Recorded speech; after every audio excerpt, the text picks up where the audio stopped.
Alright, we are back with the GSMC Wrestling Laureate podcast, brought to you by the GSMC Sports Network. I'm your favorite wrestling fan here every Monday through Friday, 8 p.m. Pacific Time, 11 p.m. Eastern Time on the GSMC Sports Network to talk about the greatest thing in the world, professional wrestling, all the action inside and outside of the ring. We talk about superstar news, updates, inactive statuses, and injury updates. We talk about, new signings in terms of contracts, negotiations. We talk about extensions. We talk about basically everything under the sun in terms of professional wrestling. If it makes major news in the world of professional wrestling, we talk about it here on this show, 1,010%. So make sure you guys Superman punch that like and subscribe button to the show so you guys can get a notification whenever we decide to go live, which is awesome, always, all the time. Sorry, excuse me, I just got done eating and I'm getting a massive case of the hiccups. Sucks. Ooh. All right, let's see if I can get through this.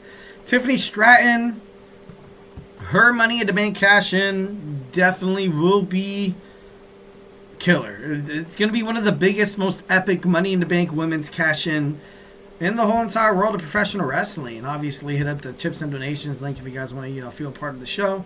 Drop your thoughts inside that chat, and we can go ahead and talk about some Tiffany Stratton. But right now, Tiffany Stratton, right now, it's WWE is excited about Tiffany Stratton. You can tell, because of the way they want the fans to fall in love with her. Like everything that's going down with her and Nia Jax, whenever she comes out to help Nia Jax, she's at the same time, she's, she's the bad guy, but then again, she's just like, she's just trying to get in the good graces of Nia Jax so she ultimately doesn't squash her. No, Nia Jax is a WWE Women's Tag Team, World Champion. WWE Women's Champion.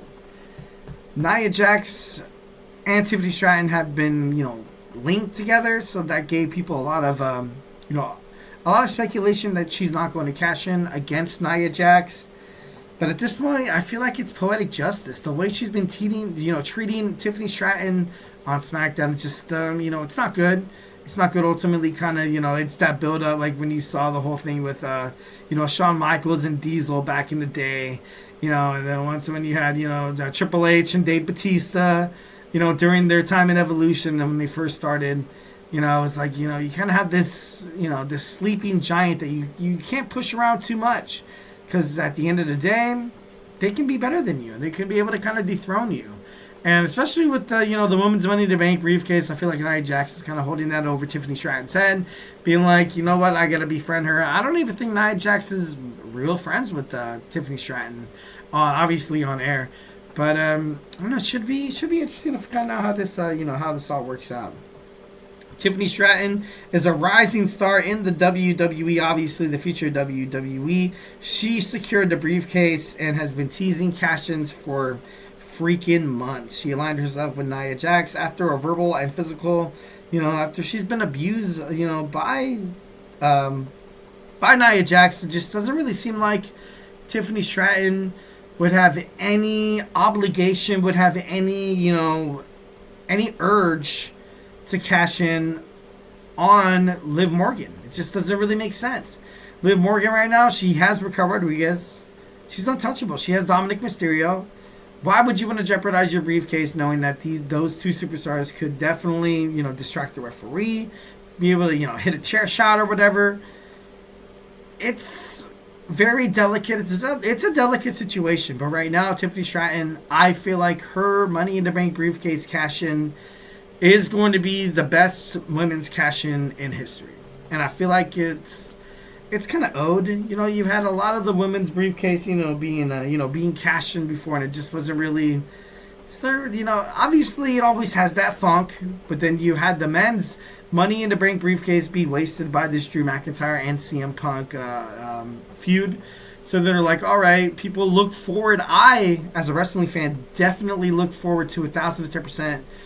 I want to see the Money in the Bank briefcase holder. I want to see them cash in. I want to see those teases where they run out and they get beat up and like, I never cashed in. I want to, we want to see stuff like that.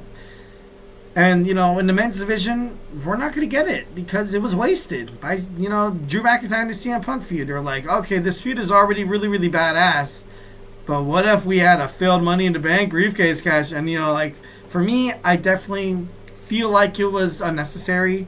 In terms of the WWE, I get why you did it. WWE, their bookings, their creative storylines have already been rumored, as per reports, has already been rumored to be, they know what they want to do next WrestleMania 42, and that's nuts. Especially heading toward WrestleMania 41 at Las Vegas, like one step at a time, fellas, one step at a time. But they don't want to mess it up. They don't, obviously whenever there's a men's or a women's Money in the Bank briefcase holder, there's always that what if. You can't really complete the storyline because they're like, you can't really complete the storytelling with a lingering factor, with an outside catalyst that would be a Money in the Bank briefcase holder. So that's why, Triple H was like, in the men's, guess what? No, we're not doing it. We're planning things up for Rocky. We're planning things, for Cody, heading toward WrestleMania with Roman, and this new Bloodline Civil War thing. So we're not really going to have a Money in the Bank briefcase holder because Cody needs the title. And on Monday Night Raw, it's easier to ultimately manipulate what's going to happen, especially when Monday Night Raw debuts on Netflix. It's kind of easier to handle and dictate what's going to happen and the nature of that title holder without a Money in the Bank briefcase holder. So that's why it makes me think that I was like, you know what? This women's Money in the Bank briefcase holder, obviously Tiffany Stratton, her cash-in has to be. It has to be. If it's anything short of spectacular, Tiffany Stratton's character could be in complete trouble. She failed. She has to cash in successfully. She fails her cash in, and then she just becomes, a punching bag for Nia Jax on SmackDown. That's not good. That's not good, and that's the only thing that's in. Are we gonna see her jump out to Monday Night Raw? Maybe, and then be run up rampant by Liv Morgan, Raquel Rodriguez, and also Dominic Mysterio. So at the time, it just seems like Tiffany needs to be successful. At this point, she needs to be successful. I don't know. It's kind of crazy. I don't know. I feel like WWE can't afford to screw this up for Tiffany Stratton. Speaking on the gorilla position, Stratton was asked if she was going to cash in on Nia Jax. She said this, and I quote, "Oh my goodness, you guys. I'm never going to tell you when I'm going to cash in. It's going to be a complete surprise, and it's going to be absolutely epic." She was teasing about maybe it could happen on the Raw's premiere on Netflix in January 2025. She said maybe that rings a bell. And, like I said before, the women's wrestling in terms of this year has been so impactful in terms of professional wrestling. And that's why I feel like Tiffany Stratton's cash-in will be the best Money in the Bank women's cash-in in all of history. Maybe even be up there with the men's, like with Seth Rollins cashing in on Brock Lesnar and Roman Reigns. Because you haven't seen it in a long time. You really haven't seen it. Now you have, two mid-card belts for the women, the United States and North American Championship on NXT, and now you're probably going to see an Intercontinental Championship right around the corner.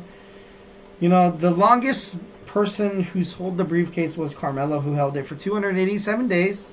Mella is money. Jim Monet is, it's kind of crazy.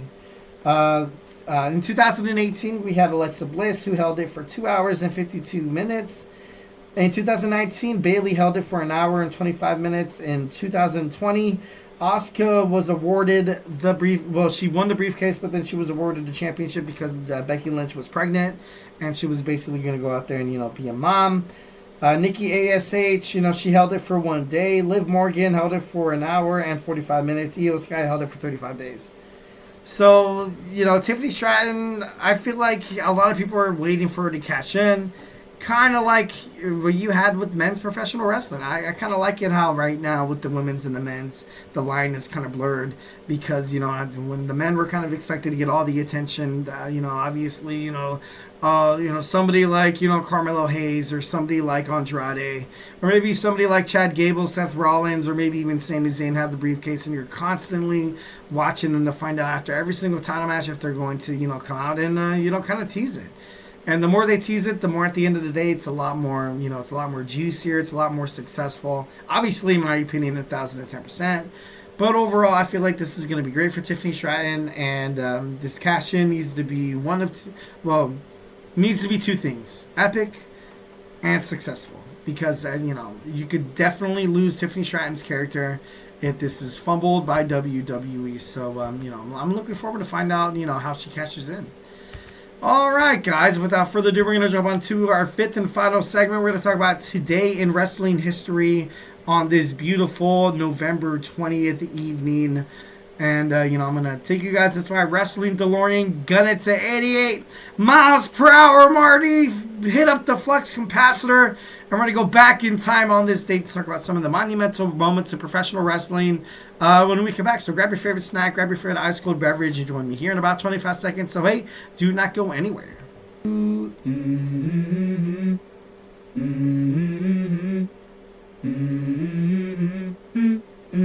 Let's go. I wake up to a little bit of drool on my pillow, feel like it's gonna be a bad day. Yeah, I'm tired of shit, and the coffee ain't hit yet, damn, ain't that great. I don't wanna go.